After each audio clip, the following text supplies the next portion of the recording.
Veronika Strēlerte mums pēc ekspozīcijas tēmu lokiem atrodas telpā, kurā nekas vairs nav tā kā bijis, vai ne?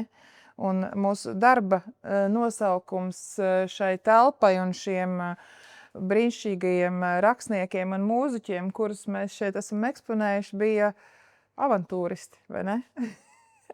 Es mazliet justos kā avantūriste, radot un piekrītot un ļaujoties šim ekspozīcijas tapšanas procesam, radot ekspozīciju, kur arī būs tāda, kāda vēl nekad nav bijusi.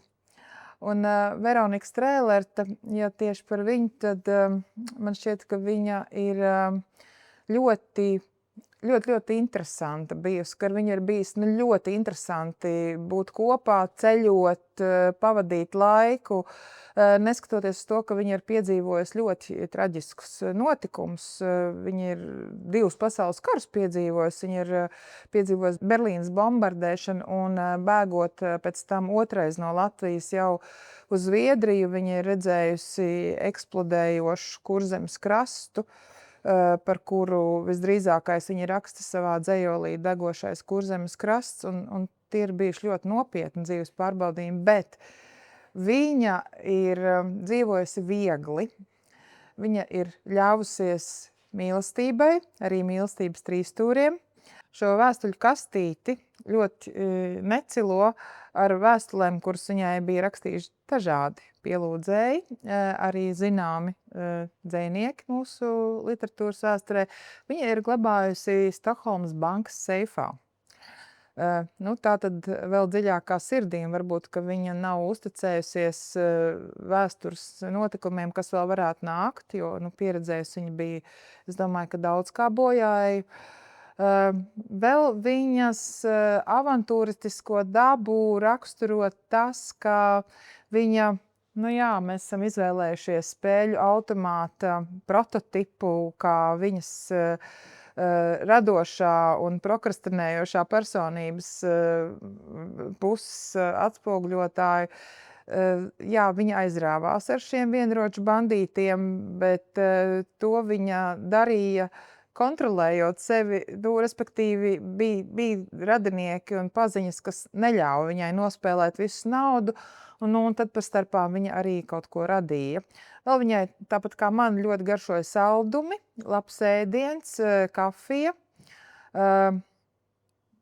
un viņa radīja brīnišķīgu dzeju.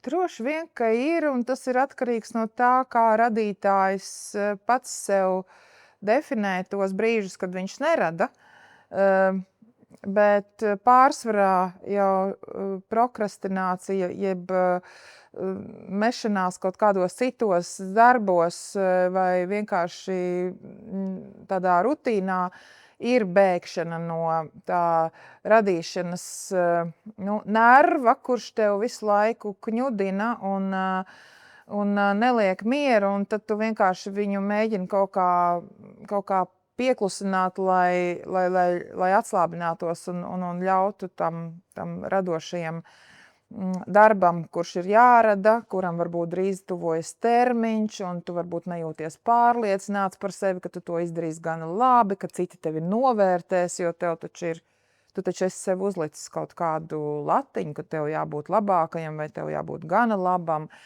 Un tu no tā visa baidies, un tāpēc, tā prokrastinācija, kā mēs to esam definējuši, tas ir veids, kā cilvēki, kuriem ir jārada, aizmūk no šīm visām sajūtām un bažām, un beigās tad, kad jau tas termiņš pienāk, viņš to izdara un izdara spoži.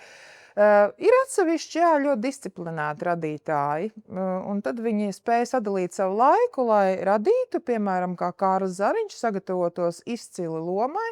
Viņam bija talants, viņam tas neprasīja daudz varbūt pūļu, kaut gan mēs to nezinām.